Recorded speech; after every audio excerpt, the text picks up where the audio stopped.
Right, well, let me introduce our speakers to you.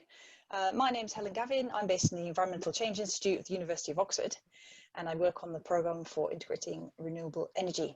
And I work across energy and water sectors, both in consultancy and academia. Now, I'm very grateful to be joined by Daniel Hardy. Daniel is currently an academic visitor at the European Studies Centre at St Antony's College at the University of Oxford.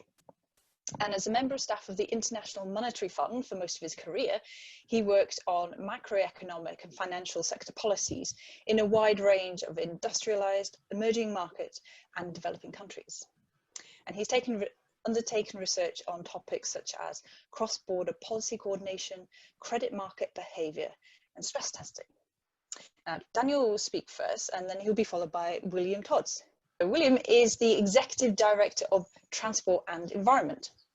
In this role, he steers the organisation to promote, at an EU and global level, policy that ensures cleaner, safer and smarter transport. Before that, he was the Transport and Environment Director for Freight and Climate, where he led the campaign to regulate CO2 emissions from trucks in Europe. He also led the campaign to get cleaner and safer trucks on European roads, as well as the 95 grams of CO2 emissions target that new cars must achieve by 2021. So we have two very experienced speakers. Well, let's crack on. Daniel, we're going to hear from you first. Would you like to share your screen, please? There we go. I think you can see that now, I hope. So these slides are just reminders of what the topic is. I'm going to suggest that we currently have an opportunity to raise some charges on hydrocarbons and make some steps in the process of decarbonizing the economy because of the situation we're currently in following the pandemic and resulting recession.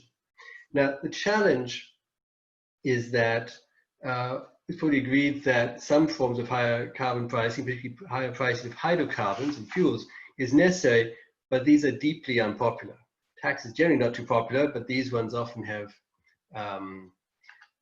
distribution effects that and also rather aggressive taxes, so people react badly. And you may remember from scenes like this from a few years ago where there are protests and rioting in the streets about carbon taxes. So it needs to be done carefully, otherwise the population will reject it. We're not going to make any progress. However, my hypothesis is that we currently have an opportunity, both politically and economically.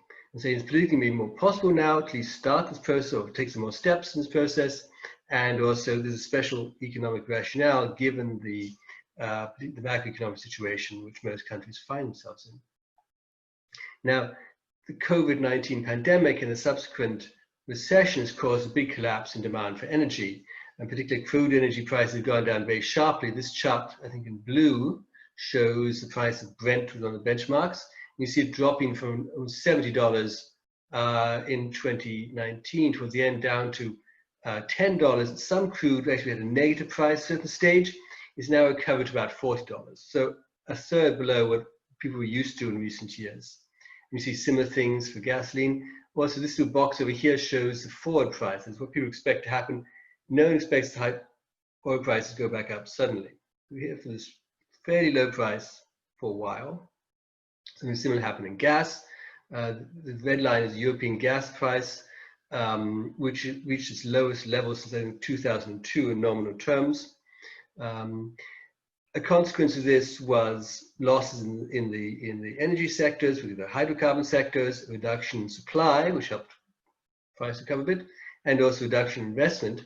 So you saw lots of very dramatic headlines in the press about companies going out of business and making big losses. This is not a bad thing if you're concerned about decarbonizing the economy. This is what we kind of expect, that these traditional producers would invest less, produce less, and make losses, and certainly take hits on their assets. And you saw also in the decline in investments, particularly oil and gas, but also other sectors, power and energy use and efficiency and renewables also took a big hit, partly because of the recession, partly because their price advantage was eroded by the fall in the price of hydrocarbons. That situation there and the energy markets, at the same time we saw the huge increase in fiscal deficits and in government debt levels. This is perhaps appropriate, but and there's one thing to have a huge deficit temporarily, but there's not something which we want to go on forever. And eventually the markets start catching up with this and be concerned. There's a distribution aspect. These are debts now for future generations to bear with, and they have perhaps other obligations. These data are just for the UK, but it's similar charts from every country you can think of. On the left is percentage of GDP. You see debt going up to about 120% of GDP. On the right is the absolute numbers. Deficits used to be, 50 billion pounds a year, and they shot up to about 350 or 400 billion this year, and going on at high levels. So that's not something which economists like to see going on forever. Eventually some sort of correction will be necessary.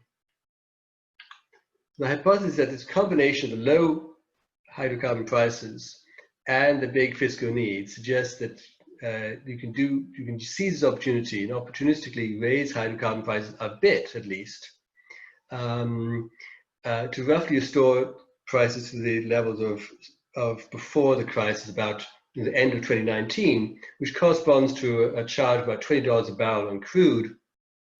Ideally, I would also think that it would be nice if it was like a commit to a floor on hydrocarbon prices going forward, but also investors in the hydrocarbon sector and also renewables would then have that extra assurance that they're making their decisions in long-term choices. That's the hypothesis, and why I think it may be plausible or acceptable in this situation. On the one hand, for end users, be they retail customers but also industry, going back to end 2019 level is not such a big shock. This is the relative price at which they're used to. It would not have made a distribution effect just removing this period of unusual developments. And perhaps also politically, people are more open to change now than they were before. So we hope that this situation of 8 or 9 months ago would not be so disturbing to most people and most industries. This chart, I've actually found something about relative prices in the UK. The thick black line is the price of crude oil for refineries. The red and green line are petrol and diesel prices, and the orange line here is, I think, heating oil prices. And you see what happens when the oil price goes down. There's a wider spread between the retail prices and the wholesale price, and the retail prices react slightly more slowly, so before and it goes on. So restoring yourself to levels of the end of 2019, you're talking about a retail effect of maybe 15 pence a litre, which is not an enormous amount, but also compression of the spread, which is basically some profits earned by oil companies or refiners, whatever. That doesn't seem an enormous shock. I'm not pretending this is going to transform the world, but it's a step in the right direction when we can take such a step. This would help discourage investment and also R&D in the hydrocarbon sector and encourage it in the renewable sector, which wouldn't have this tax burden. There would be hurt to energy intensive industries, but many of these industries are also now receiving intensive government support, particularly in the transport sector and airlines. So it's politically a quid pro quo that they have to accept accelerated adjustment. They have to adjust for some time, and in turn the taxpayer is bailing them out. This too seems politically acceptable and a reasonable policy in itself. And finally, this would be a significant revenue boost, not an enormous amount of money compared to the total economy, but kind of a rough calculation is that you might have, say, 10 billion pounds a year from oil alone in the UK. This compares to additional deficits of 5 billion, so 50 billions, and it's only about 0.4% of GDP. It's not a great shock, but everything helps. And currently, because the deficit is so large, the marginal value of having some extra revenue is especially high. You demonstrate to the markets also that you're serious about eventually consolidating the situation. You may facilitate the funding for the next few years. And furthermore, this is a benefit to the country doing this, which is there even if other countries do not follow the example. So even for a small country, even Britain itself isn't a small country, it's worth doing. And furthermore, to conclude, I think that there's an opportunity we seize now, and it would be appropriate for governments to make preparation to be able to seize next opportunities when hydrocarbons fall again. So thanks, and over to you, William. Hello to everybody, and thanks for joining. Just to say that I'm joining from Italy. I'm sitting here outside in the spot closest to my house where I'm likely to have the best internet connection. It is working well for the moment. I hope it will continue working well for the next 10 minutes and hopefully the next hour. But so if I drop, apologies. It's the Italian internet. What I want to do in the next 7-8 minutes is focus on two key questions, and one of them was already raised in the chat box. What can we do with carbon pricing? What can we not do with carbon pricing? And carbon pricing and fuel taxes for me is more or less the same thing. In the transport sector, it's more or less the same thing. And the politics of it are extremely important, obviously. And then secondly, what does that mean for the current EU political context? The EU is considering the creation of a carbon pricing system for road transport. What is the plan, and what do we think about that? So let me kick off by saying that I work for an organization that was created 30 years ago to promote transport pricing at European level. So we have worked in Brussels for the last 30 years, but also at national level to promote things like tolls for heavy goods vehicles, carbon pricing for aviation and shipping, higher fuel taxes, carbon pricing in Germany recently for normal vehicles. And we started this journey thinking that carbon pricing or the internalization of external costs would be the solution to most of our problems, that if we got the prices right, that congestion, pollution, etc. would disappear. I think we've learned a lot of lessons along this journey. I think one of the key lessons that we learned is related to political feasibility. I think there's smart ways to increase fuel prices or to increase carbon taxes on fuel, and there's stupid ways to do it. I think if you look at what is smart, you see that usually you look at something that is quite gradual and quite limited, and where the revenues are returned to people either in the form of increased investment or either in the form of lower labor taxes. Belgium is a country where diesel taxes went up very significantly over the last 5 years, and that funded labor tax reform. Germany is a country where they, a little while ago, created a carbon tax, carbon levy on fuel, and this is funding investment in public transport, but also cheaper electricity prices. These are examples of success stories, and I think we should. I think, by the way, we should be cognizant of the fact that Europe is globally a success story when it comes to transport pricing. We compare to the US, where we're doing a lot better. Now, if you want to be smart about this, you really need to avoid, and I think Daniel alluded to this, you need to avoid increasing the prices when the oil price is high. If you do that, you're creating political problems. If you want to be really smart about this, you actually need to create a system that is designed in such a way that the price goes up when the oil price goes down, so people don't notice it, which is exactly what happened in Belgium. They call it the cliquet system. And I think another thing we learned, or another important lesson, is that if there's an element of choice involved in this package, because I think it always needs to be part of a package, it's going to work better. Road tolls for heavy goods vehicles give lower rates to clean vehicles, and that allows hauliers to shift from Euro 5 to Euro 6 vehicles, and that gives them a choice. And I think that's important. I think one of the key things people don't like about fuel tax increases is that they say, well, we don't really have a choice. I live here in the south of Italy. It's not as if I can all of a sudden take the train, or as if I can all of a sudden find a new job. I'm just going to pay more. So that's important. I think these are observations that most of you will be familiar with. I think what is more important for us as an organization, for me, is that carbon pricing has really serious limitations as a climate tool. And the main problem is that if you want to achieve technology change and behavior change at the rate that is required to solve the climate problem that we're dealing with in the transport sector, let's take that as an example. You need very, very high carbon prices. You need very, very high fuel prices. we increase the fuel tax. I'm here in Naples. We increase the fuel price by 10 cents, by 20 cents.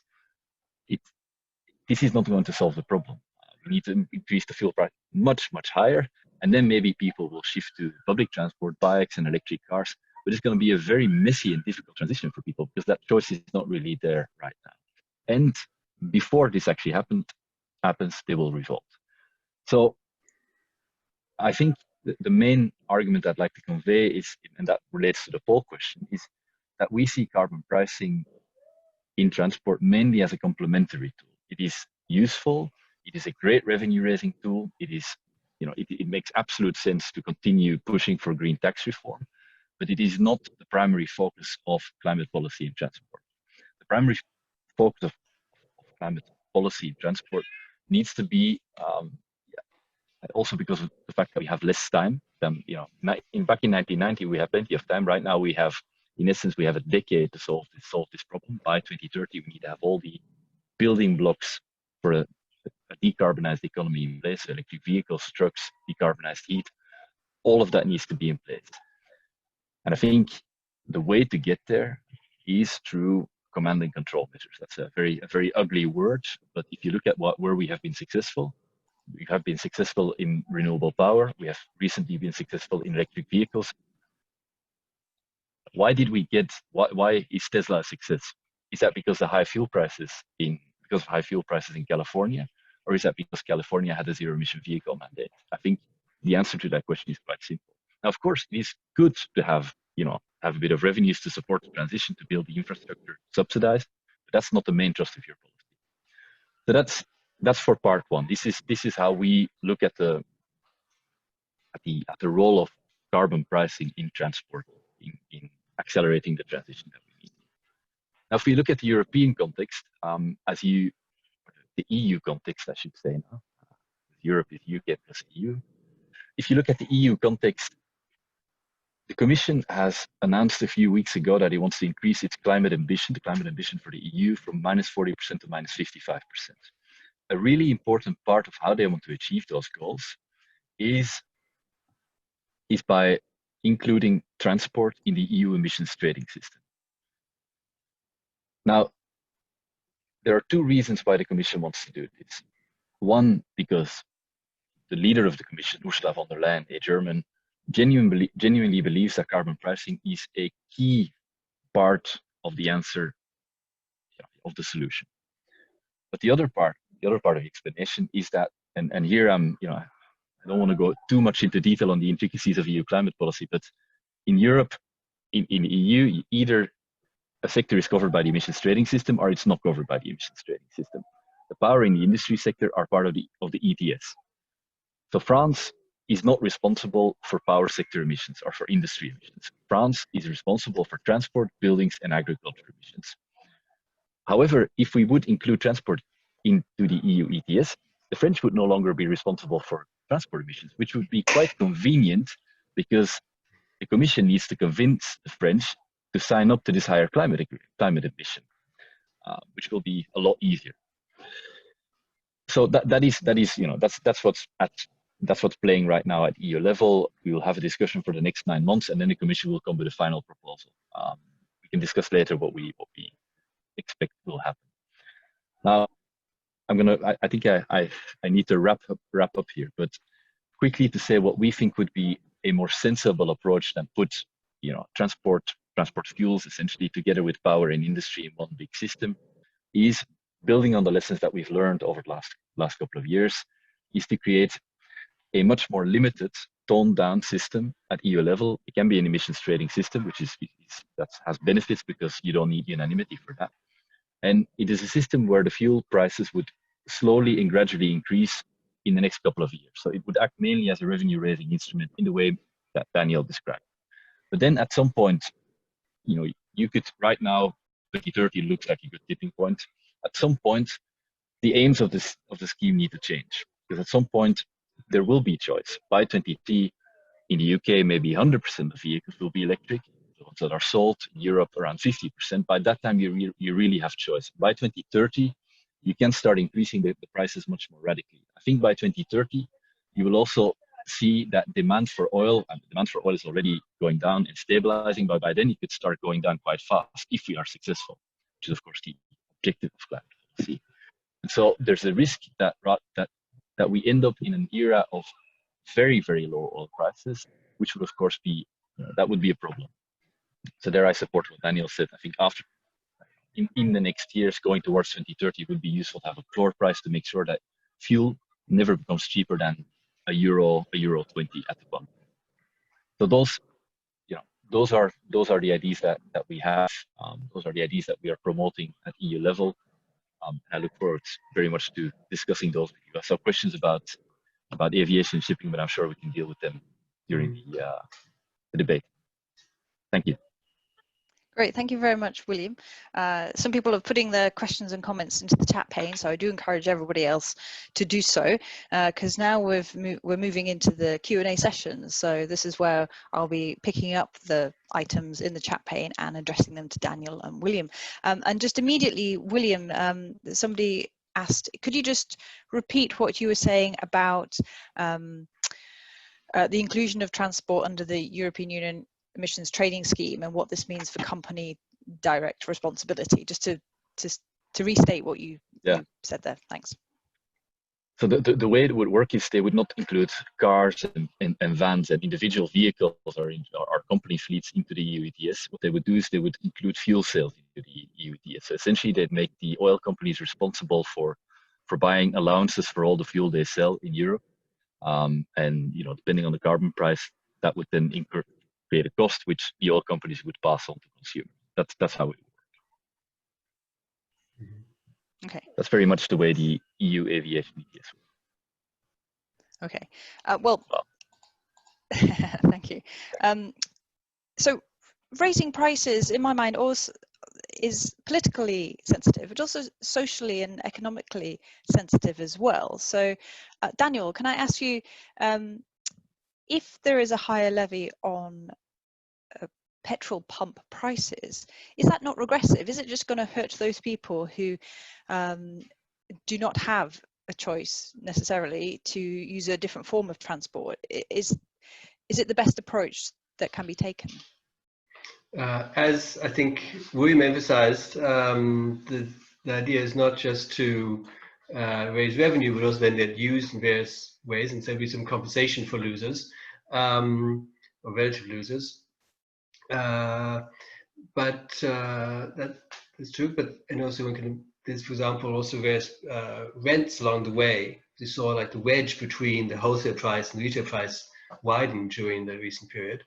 So it's not just an increase in the retail price, but somewhere along the way, this tax instance not so obvious. I'm very conscious of this need not to, as somebody said, punish people for just having to do something they can't avoid, which is sort of necessary for their lives, particularly in rural areas, for example. You don't have a choice. Oxford is one thing. We can always cycle everywhere. Not so much if you're, living in the Highlands of Scotland. But by the way, I was thinking about this not so much the case in the UK, but generally around the world. I used to live in America, where petrol costs around $2 or $2.50 a gallon. Right. There's true people who have to drive long distances there too, and there's not much public transport, but it's not such a. And also, as I said, we're talking about a time when the petrol price is low. At some stage, we're going to have a bit higher prices and higher charges than this. So it makes sense to introduce them when the price is low and was higher not so long ago. I mean, people lived with this quite well in December 2019 and even January 2020. So what I'm talking about here is just a mild illustration. That's true. But then we have had coronavirus and the potential global recession that might be following on the back of that. So it just seems to be a particularly difficult concept because it may mean some people will have further inroads into their livelihoods. But just pick up the more politically sensitive element with William, and also Daniel, if you want to comment on this, which is if transport is included in the European Union emissions transport scheme and thus removing the ability of countries to set their transport tax arrangements, could there be a danger of this being a bit of a red flag, a cause for anti-EU feeling, and that might actually be a reason for not including it, in terms of, you know, not wanting to fan the flames of wider anti-EU thoughts at the moment? I think that's exactly right, and it's interesting. We had a conference with the vice president of the European Commission a week before they launched their big climate target plan. We asked him, so are you in favor of this? And he said, no, I'm not in favor of this. He's a social democrat. I don't want this at all. And then a week later, he presented the plan. The plan said, we're going to do it. And the journalist asked him, have you changed your mind? He said, well, no, actually, I haven't changed my mind. But, you know, he's apparently not the boss. I think there's a huge risk that this is going to backfire spectacularly, because this is a plan that was conceived in Germany. And in Germany, they already have a car. They've been talking about this for ages. They didn't increase their diesel taxes for a very, very long time. And then last year they did. They created a carbon price, and they did. So for them, it wouldn't actually make a big difference. They already have this. And the EU system would replace the national system. It wouldn't come on top, I don't think. Now, of course, for Bulgaria and Romania and for Spain, Italy, would be very different. You're looking at fuel price increases of 6 to 12 cents. That's not dramatic if you live in Western Europe. I think it can be quite dramatic if you live in Eastern Poland or in Bulgaria and Romania. So I think it is a big political risk to equate the Green Deal with a big European fuel price increase. So that's one of the reasons why I don't think we should go there.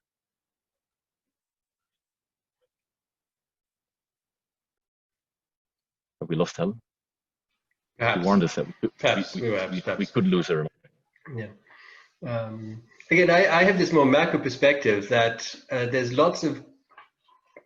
reasons to stimulate the economy, and there's lots of things to spend money on worthwhile, both supporting individuals and also, for example, the government's role in R&D is very important, and fostering these kind of technology is going to make it possible. But I also have this strong feeling that it can't entirely come from new debt. Right? So some revenue raising, even in the economy doing poorly, is reasonable. Helen, I see you back again. Yes, sorry about that, everybody. It's funny, in the preparation for this webinar, we talked a lot about how William's internet connection might be a bit dodgy. And though it turns out that William's is fine and mine is actually the dodgy one in the UK. So apologies. What have you been talking about? Sorry. Well, I guess most of the political issue that you don't want to taint any European Green Deal with, you know, Brussels imposing higher taxes on unfortunate farmers in Eastern Poland. Okay. And I think the key issue here is to say that we obviously have, compared to the rest of the world, we have relatively high fuel taxes in Europe. So we have it's not as if it's impossible to do it, but there's a few conditions, and those conditions are, I won't repeat everything I said, but those conditions are that you give part of the money back, that you can tell a good story to people, and that means that you need to have all those levers at your disposal. And I think at national level that works much better. So I think if you want to do something very significant, you better do it at national level, where you can actually give the money back directly to people, and they can see it directly on their tax bills. Or even at city level, if you introduce a congestion charge, which is not the same thing, but it's a similar dynamic. You take the money, invest it in public transport. That's not the same thing as Europe imposing a congestion charge, and then the money comes back, maybe one day. Okay, thank you. Somebody has asked a question about aviation and shipping, and so today, so far, we've been talking mainly about in-country transport systems. Could you comment both on aviation and shipping and how these two elements fit in?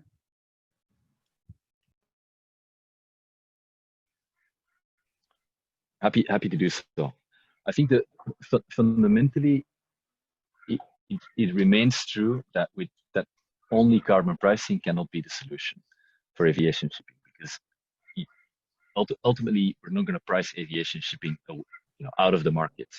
So we will need other measures. However, this being said, it is also clear that the aviation and shipping sector are, compared to the road transport sector, they are in a very special situation. The aviation sector pays very little tax. The shipping sector pays almost no tax. They're all registered in the fancy islands. So it is, in terms of fairness, it is absolutely right that the aviation sector and the shipping sector should start paying taxes. And here in the European level, these aviation and shipping are part of the EU ETS, and there are some benefits to that. But it is also, I'll just reiterate, we will not decarbonize aviation by having a frequent flyer levy or by having a carbon tax or a kerosene tax. That will not be enough. Something which I don't really know much about the technology of aviation shipping and what the alternatives might be eventually. Maybe nobody does. But something which I would mention again is that it's not just reducing demand from end users, consumers. There's also on one hand, creating incentives to do the R&D to develop the technology, and also creating incentives for the implementation investment. So we actually saw in the last little while, when the oil price drops to $10 a barrel, the oil companies invest much less in producing more oil. So it's not, you need to consider also the supply side of the equation. Okay, thank you. We have had a comment from someone based in India asking, could you share lessons or guiding principles from your experience for emerging economies? And could carbon tax in this way be incorporated in some sort of COVID recovery system or strategy?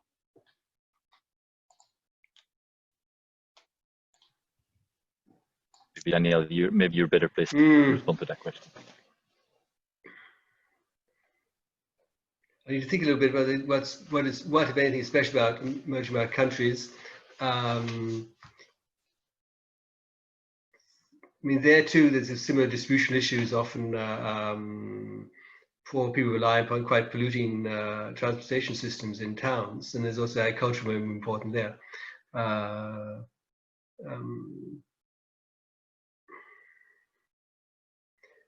Again, I mean, in some sense, they may actually have a certain advantage of not being the first mover, having less built-up technology in place. So it's not so obvious there's something unique about developing economies. There is, by the way, a separate concern that many developing countries are going into producing coal-fired electricity plants in a big way, which is locking them in place, a very carbon-intensive economy. But, so I can't answer much more on that. Mm-hmm. The only thing I would add here is that if you consider the case of India, and I would add China, you look at Europe, India, China, these are three major economies that are very much dependent on fossil fuel imports, particularly oil and gas. And so I think it is ultimately in the interest of those big economic blocs to reduce their reliance on those imports and to essentially limit the flow of capital out of your own economy into the economies of the Middle East and Russia, the oil exporting countries. Mm-hmm. I think in that sense, I think it is useful. Mm-hmm. Okay, thank you. Can I pick up on the need to change quickly? So William, you mentioned how we really do need to put things in place ASAP if we're going to be serious about meeting the Paris Agreement and bringing down emissions. But as someone has put into the chat pane, acceptability of financial nudges, should we say, through increased carbon pricing onto activities that are labelled as polluting, their acceptability depends on if there's a choice available. And we have touched briefly on what choices are available or not at this moment in time. So somebody has put it into the chat pane, asking the question about what are your views on the use of contracts for difference based on a reference fuel price or linked to the ETS price to help decarbonize transport sectors, because we need to make zero carbon fuels attractive very quickly, and otherwise it may getting to that point may not happen. William, you mentioned that a very high fuel price will be needed to make behavior change possible. When you mentioned that, I thought in the UK a few years ago there was a 5p tax placed on plastic bags, which had an amazingly profound behavior change. Such a behavior change for such a small amount of money, but that's because an alternative was available and people understood why the tax was being put in place. This is slightly different. So could you just comment on the speed of the change we need to make, how we're going to get to that point quickly, and maybe a comment on the use of contracts for difference to raise transport costs? Yeah, I'll start by commenting on the contracts for difference. This is something that we have been working on for a while, and that is indeed particularly important in the aviation shipping industries, where we believe, many people now believe, that the solution will come from fuel shifting, in particular from shifting to fuels that are based on hydrogen, either as ammonia or as e-fuels. These fuels are going to be expensive, are going to be much more expensive than fossil fuel competitors.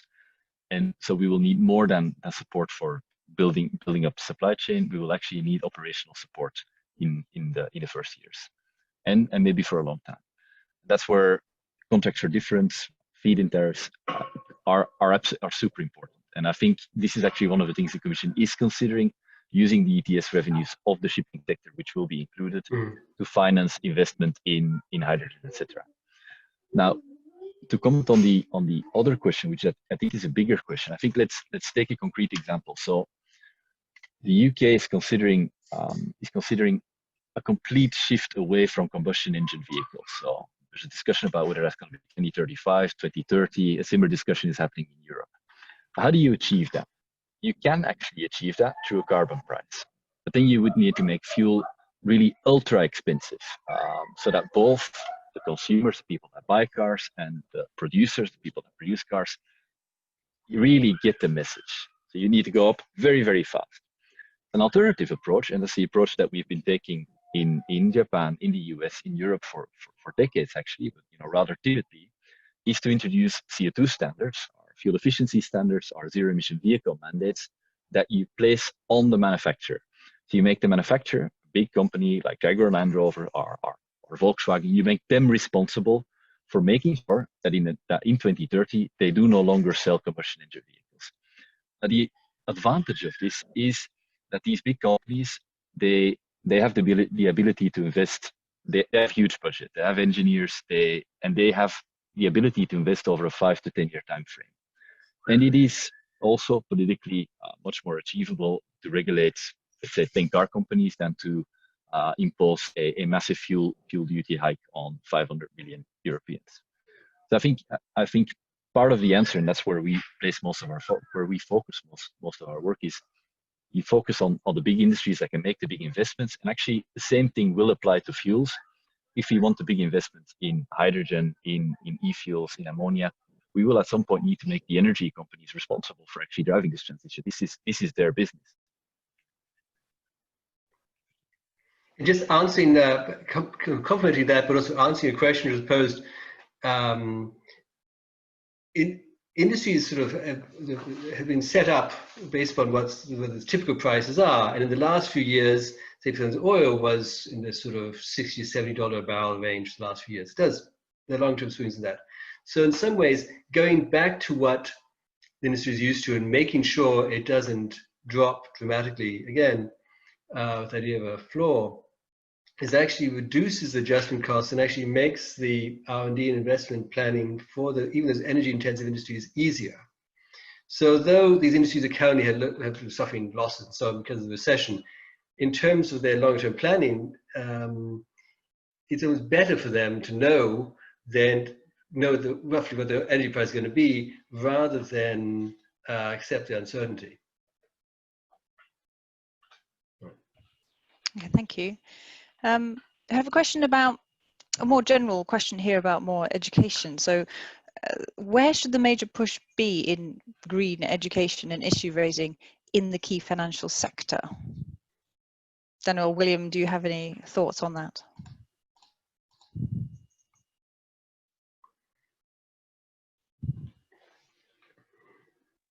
I think so. We started working on this about a year ago, so it's still relatively new to me. But I think one of the key issues that we have in the financial sector is that there is a growing demand for green investments. I think pension funds and you know a lot of people in the West want to invest their savings into something that is good in green bonds or green investments. And there is a lack of proper categorization of what constitutes sustainable investment. I think that's actually one of the key challenges that we are facing right now. And one of the things that the EU is doing right now is to create a taxonomy, a definition of what can be considered green investment, so that we don't end up with a situation where you are supposed to have a green pension fund, but you're actually investing in Total. And so that taxonomy, I think that is really important, because there is already a growing demand for those types of products.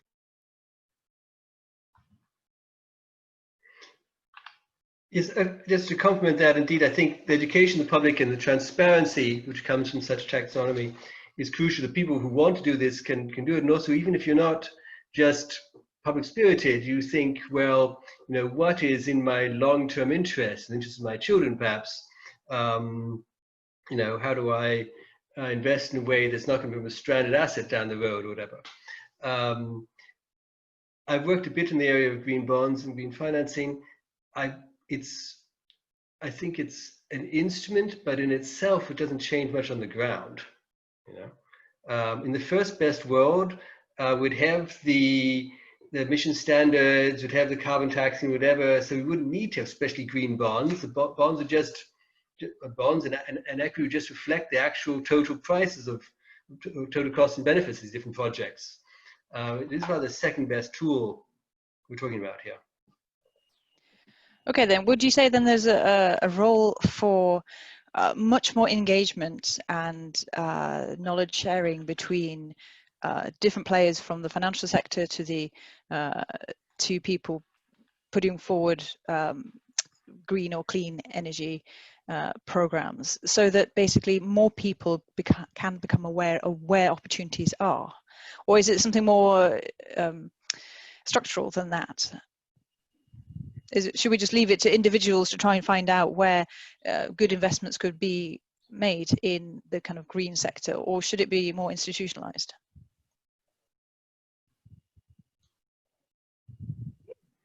The economist answer is that one of the reasons we have markets and so on is to incentivize people to convey information, to gather information. It's clearly not efficient. If we had 500 million people each having to do their own research, this would be rather wasteful.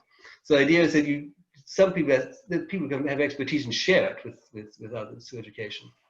But right. Not being an economist, I can point out that the fundamentals of economy, where everybody has a perfect knowledge, has perfect access to information, is not correct. And with the speed of which we need to move, can we rely on the free market, which, as somebody has pointed out in the chat pane, even though there's regulation for emissions coming out of vehicle exhausts, as we've seen from Dieselgate, can we really trust those players?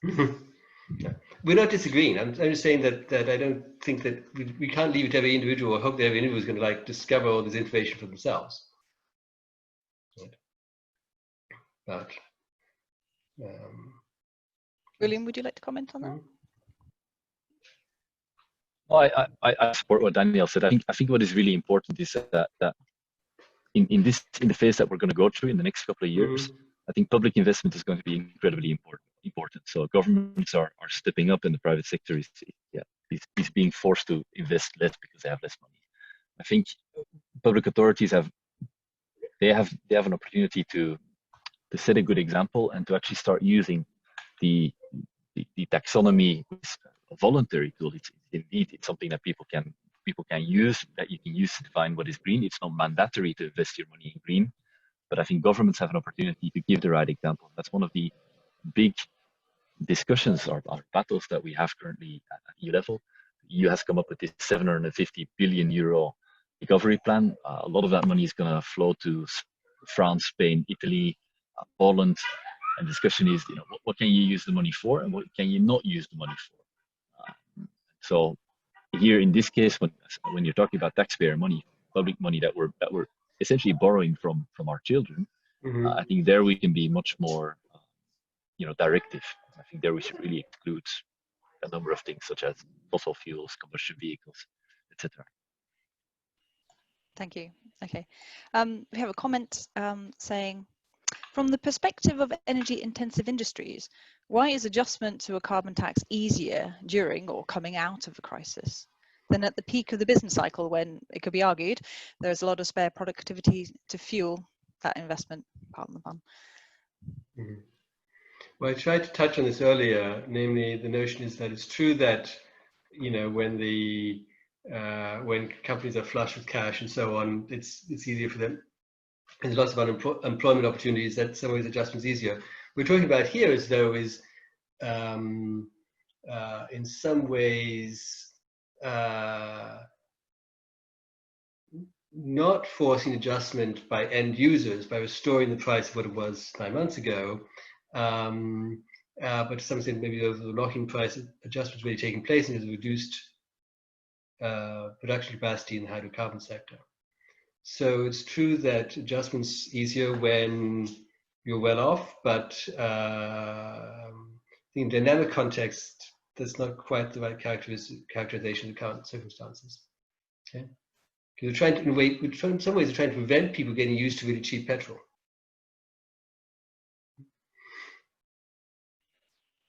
William, would you like to comment on that?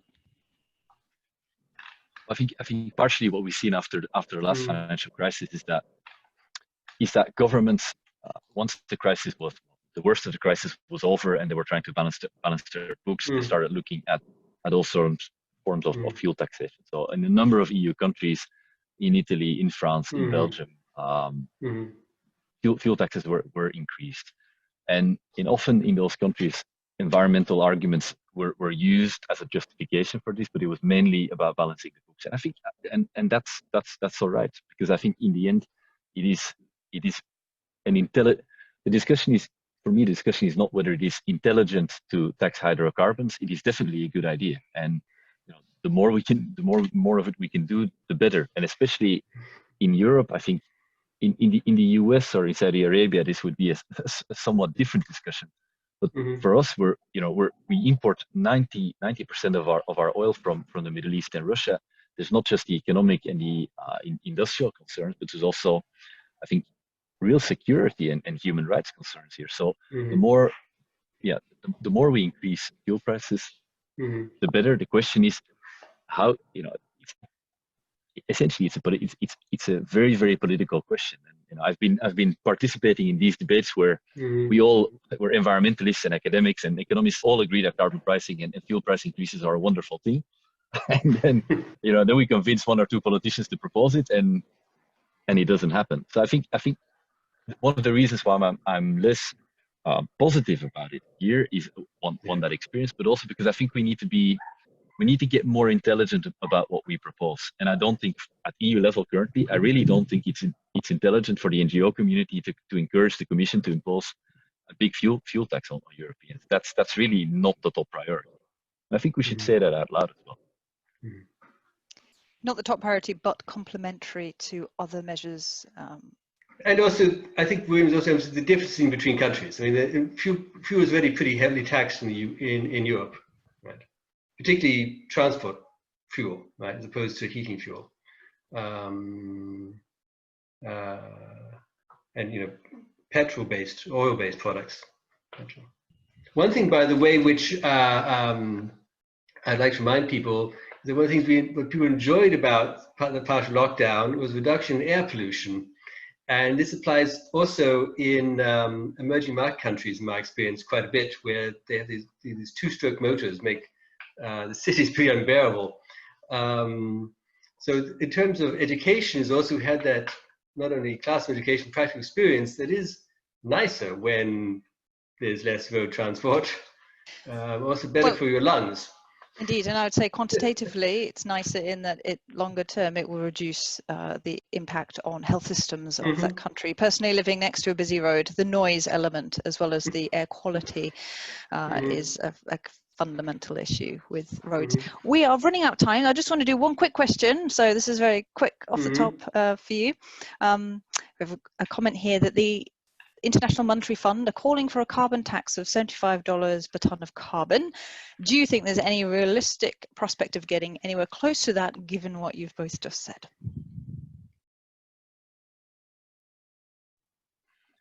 So there was also a question about other sectors of the economy, because I do think what Daniel just said. Transport sector is not the power sector. I think one of the big things the EU wants to do is use the ETS to accelerate the decarbonization of the power sector, and there you can actually price a lot of coal out of the market with carbon prices.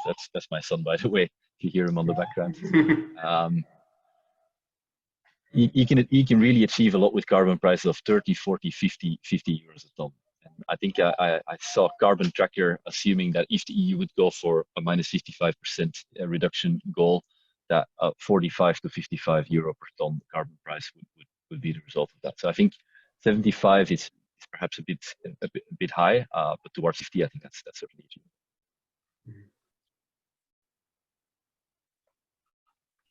Within the emissions trading system. Maybe setting a target of 75 then makes people feel that they're getting a good deal if it's then settled at a lower 40, 45. Daniel, do you have any comments on this? Not so much, except to say, on the one hand, one likes to think of having even taxation across the economy, not to favor one sector or the other. On the other hand, because the technology differs so much between the sectors, it may not be, as I think it's kind of what William pointed out, that the energy generation, electricity generation is a more centralized thing compared to transport, and airplanes are very different from cars, different from motorcycles even. So getting $70 per ton may not be appropriate for all sectors, given where we are with the technology and alternatives. Yeah. Sectors, and also maybe regional differences in terms of where people live and the choices they have that reflect that. So if you live in a city, you might have more access to public transport or bicycles, but not if you live in more rural places. Okay, thank you so much, Daniel, William, and everybody on this call. We've now kind of run out of time, so it's been very enjoyable. I hope you've enjoyed that yourself and learned a bit. And thank you very much. Let's say goodbye, and thank you to our speakers by waving. Thank you, Helen. So, thank you very much, participants. Goodbye, everybody. Thanks so much. Right. Thanks, Daniel. Helen. Right. Thanks Thank all. you. Bye-bye.